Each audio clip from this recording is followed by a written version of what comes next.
BBC Urdu کے programme سیربین میں خوش آمدید۔ ہمارے لندن اسٹوڈیو سے میں ہوں شفیع نقی جامعی۔ پورنوگرافی اور توہین مذہب کو بھی تعزیرات پاکستان کے تحت جرائم کی فہرست میں شامل کرنے کا حکومت پاکستان کا فیصلہ، لیکن کیا اس سے سوشل میڈیا کے بارے میں بحث ختم ہو سکے گی؟ اب پاکستان میں بس کسی نتیجے ایک مٹھی پر فنڈامنٹلسٹ ریڈیکل ہیں، وہ اپنا آرڈر ہمارے اوپر ٹھونسنا چاہتے ہیں، اور ایک لبرل فاشسٹ ہیں جو ہمارے اوپر اپنا آرڈر ٹھونسنا چاہتے ہیں۔ میجارٹی دونوں کے ساتھ نہیں۔ خلائی سفر میں آنے والے اخراجات کو کم کرنے کی راہ میں ایک بڑا قدم، استعمال شدہ راکٹس کو دوبارہ خلا میں بھیجا جا سکے گا، اور دماغ کو کمپیوٹر سے جوڑ کر یادداشت بڑھانے والی ایک ٹیکنالوجی بھی آنے کو ہے۔ سوشل میڈیا پر گستاخانہ مواد کے اشاعت کے مقدمے میں آج حکومت نے اسلام آباد ہائی کورٹ کو بتایا کہ تعزیرات پاکستان میں توہین مذہب اور رسالت اور عریانی روکنے کی دفعات شامل کی جا رہی ہیں۔ عدالت میں 1 ماہ میں یہ دفعات شامل کرنے کا حکم دیتے ہوئے مقدمہ نپٹا دیا، اور یہ بھی کہا کہ بیرون ملک چلے جانے والے 5 بلاگرز کے خلاف اگر ٹھوس شواہد ہیں تو ان کو وطن واپس لایا جائے۔ اسلام آباد سے ارم عباسی۔ یہ اسی لال مسجد کا مدرسہ ہے جس کے بارے میں بیشتر ماہرین یہ سوال اٹھاتے ہیں کہ ریاست کے خلاف جنگ کا اعلان کرنے والی طالبان کی حمایتی ہتھیاروں سے لیس اس مدرسے کی انتظامیہ آزاد کیوں ہے؟ یہ مدرسہ ایک مرتبہ پھر خبروں میں ہے۔ اس کی وجہ داعش کو پاکستان آنے کی دعوت دینے والے مولانا عبدالعزیز کے داماد سلمان شاہد ہیں، جنہوں نے سوشل میڈیا پر توہین آمیز مواد کے خلاف کارروائی کرنے کا عدالت سے مطالبہ کیا ہے۔ اس نے ایک نئی بحث کو جنم دیا ہے جس پر حکمران اور عوام سب منقسم ہیں۔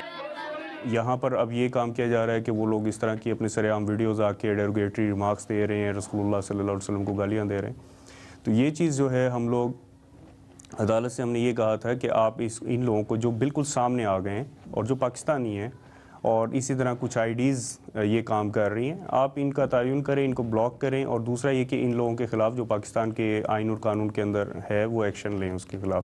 گستاخانہ مواد والی 700 سے زائد ویب سائٹس کے خلاف کارروائی کی جا چکی ہے، جن میں سے 500 سے زیادہ ویب سائٹس کو بلاک کر دیا گیا ہے، اور 3 افراد اس جرم میں زیر حراست بھی ہیں۔ یہ معاملہ شروع تب ہوا جب پاکستانی فوج کی پالیسی پر تنقید کرنے والے لاپتہ بلاگرز کی گمشدگی کے دوران ایک منظم کیمپین کے تحت ان پر توہین رسالت کے سنگین الزامات لگا کر عوام کے جذبات بھڑکائے گئے۔ ان الزامات کے نتیجے میں بلاگرز کا پاکستان رہنا ناممکن ہو گیا۔ توہین رسالت کے قوانین پر بحث کے عدالتی فیصلے کے باوجود سیاستدان اس سلسلے میں کوئی پیش رفت کرنے میں ناکام رہے، لیکن سوشل میڈیا کے معاملے میں بعض قدامت پسند گروہوں کے دباؤ کے بعد وزیراعظم پاکستان سمیت پوری پارلیمان ایکشن میں نظر آئی۔ گولی لاٹھی کی سرکار نہیں چلے گی۔ یہ کورٹ کا کام ہے کہ اس کارروائی کے نتیجے میں کسی انسان کے اوپر غلط الزام یا بہتان نہ لگے، وہ بھی اسلام میں اس کی گنجائش نہیں ہے، اور اس سنسنی کی جو پیدا ہو گئی ہے اور جو غصہ عوام کو دلایا جا رہا ہے، جو اشتعال دلایا جا رہا ہے، اور یہ غصہ انہوں نے کہیں نہ کہیں تو نکالنا ہے۔ بہت سارے لوگ قانون اس لیے بھی ہاتھ میں دے دیتے ہیں کہ بھئی جس پہ الزام لگا ہے اگر اس کو نہیں پکڑا تو اس لیے نہیں پکڑا ہوگا چونکہ وہ کہیں نہ کہیں انفلوئنشل ہوگا۔ تو ان تمام چیزوں کو ہمارے معاشرے میں جو ایگزسٹ کرتی ہیں، فیکٹرز کو ایگزسٹ کرتے ہوئے اگر حکومت انیشیٹو لے تو میرے خیال میں بہت سارے اور لوگ جو شاید نیک نیتی سے اس کام میں نہ انوالو ہوئے ہوں، جو شاید کوئی سیاست چمکانا چاہ رہے ہوں یا شاید کسی کا خون بہانا چاہ رہے ہوں، ان کو پھر سپیس نہیں ملتی۔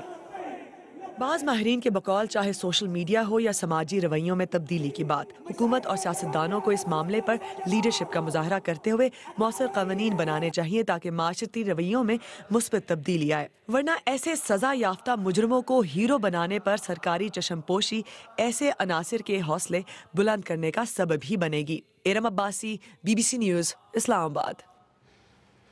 اور اسی موضوع پر ارم عباسی نے پاکستانی وزیر اعظم میاں نواز شریف کے معاون خصوصی بیرسٹر ظفر اللہ خان سے بات کی اور پوچھا کہ اس حساس معاملے پر بحث اور پیش رفت میں حکومت آخر قائدانہ کردار کیوں ادا نہیں کر رہی؟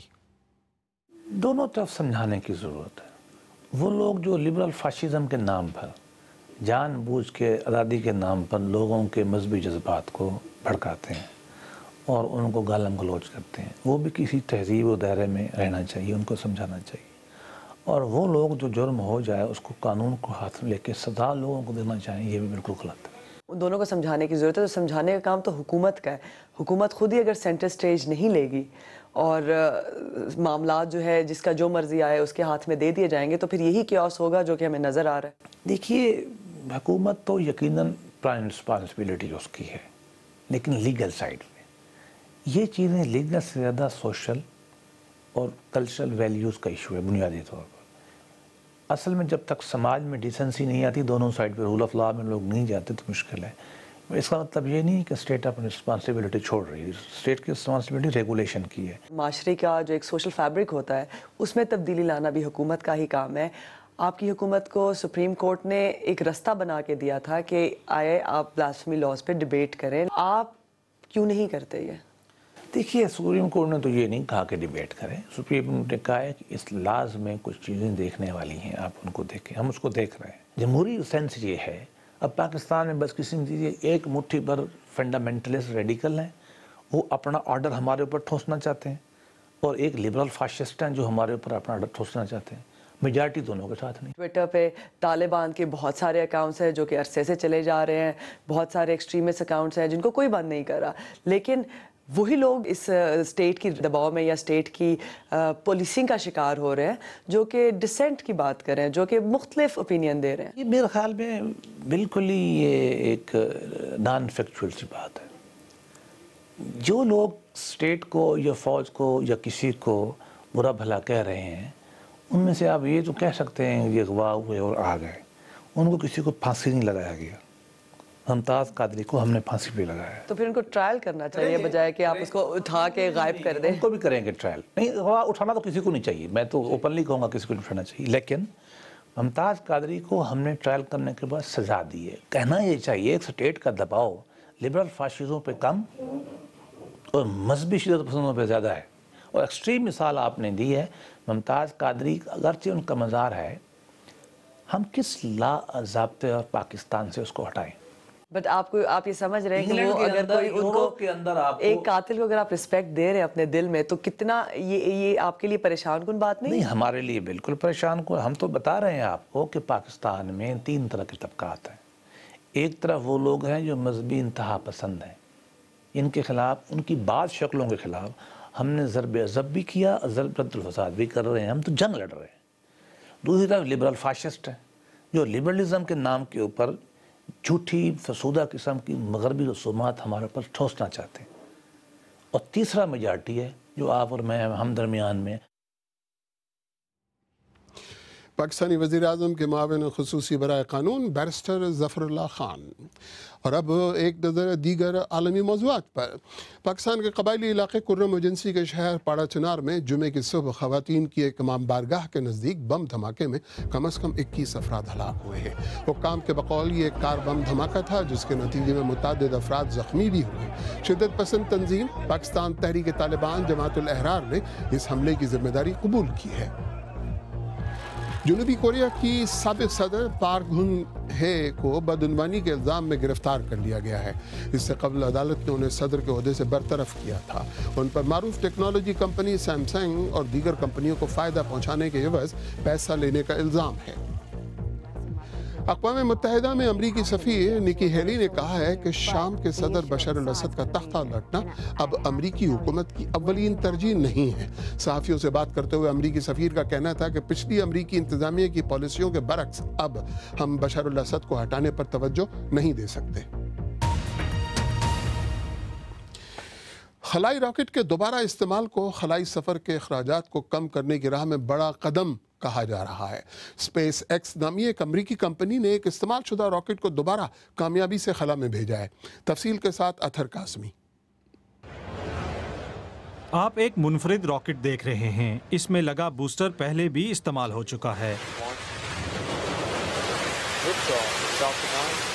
اس کا کامیابی سے دوبارہ خلا میں جانا ایک تاریخی قدم ہے.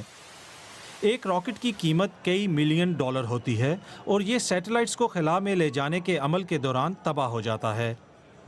لیکن اب اسپیس ایکس کمپنی نے انہیں باحفاظت زمین پر اتارنے کا طریقہ ڈھونڈ لیا ہے.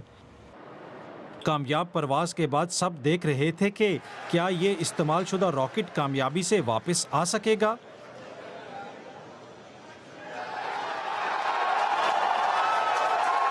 اس شور سے آپ اندازہ لگا سکتے ہیں کہ یہ تجربہ کامیاب رہا ہے۔ چند منٹ بعد یہ زمین پر واپس آ چکا تھا۔ راکٹ کی باحفاظت واپسی ایک بڑی کامیابی ہے۔ اب اسے تیسری بار بھی استعمال کیا جا سکتا ہے۔ یہ ایک بڑی دریافت ہے۔ یہ ایسے تھا جیسے جہاز کو ایک پرواز کے بعد پھینک دیا جائے۔ اب ہم انہیں بار بار استعمال کر سکیں گے۔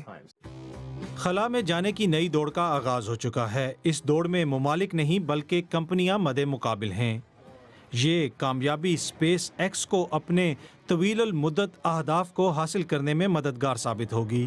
کمپنی اگلے برس 2 افراد کو چاند پر بھیجنے کا ارادہ رکھتی ہے۔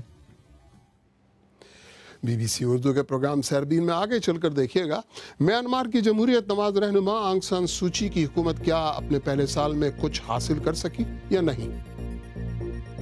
اور یہ کون سا ملک ہے جہاں ڈرونز کے لیے باقاعدہ ہائی ویز بن رہی ہیں؟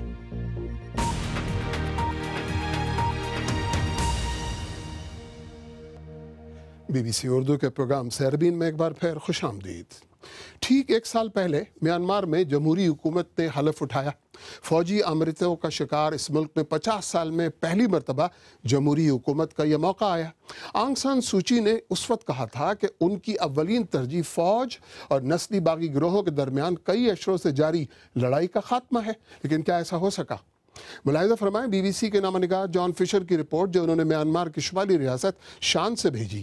پیش کر رہے ہیں کاشف قمر۔ یہ شمال مشرقی میانمار میں ٹانگ اقلیت کا گاؤں گونگلو ہے۔ پچھلے برس کے اوائل میں برمی فوج اس علاقے میں آئی تھی۔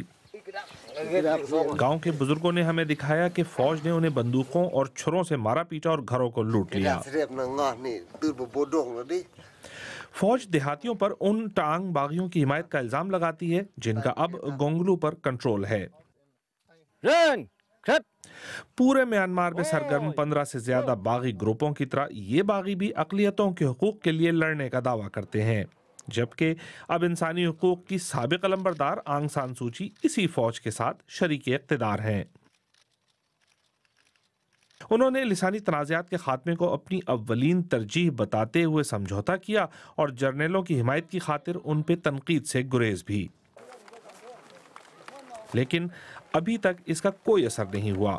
ٹانگ باغی آنگ سان سوچی کو جرنیلوں سے بہت قریب بتاتے ہوئے ان پر اعتبار نہیں کرتے اور نہ ہی باغیوں کو امن مذاکرات میں بلایا گیا۔ We would like to work with her to reform this country, to work together to reform ہم اصلاحات کے لیے میں سوچی کے ساتھ کام کرنا اور مل کر برما میں فوجی جنتا کو ختم کر کے وفاقی جمہوریت قائم کرنا چاہتے ہیں، لیکن ابھی تک کچھ نہیں ہوا۔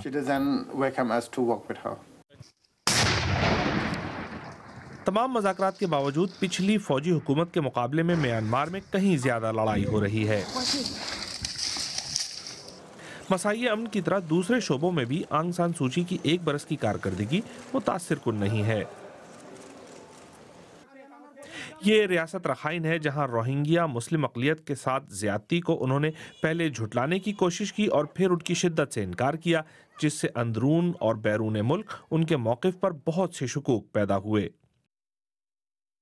Well, I think as a winner of the Nobel Peace Prize, there was certain Nobel امن انعام حاصل کرنے والے سے جرت، رحم دلی اور قائدانہ صلاحیت والے بڑے بلند کردار کی توقع ہوتی ہے، اور اس وقت اس چیز کی شدید کمی ہے۔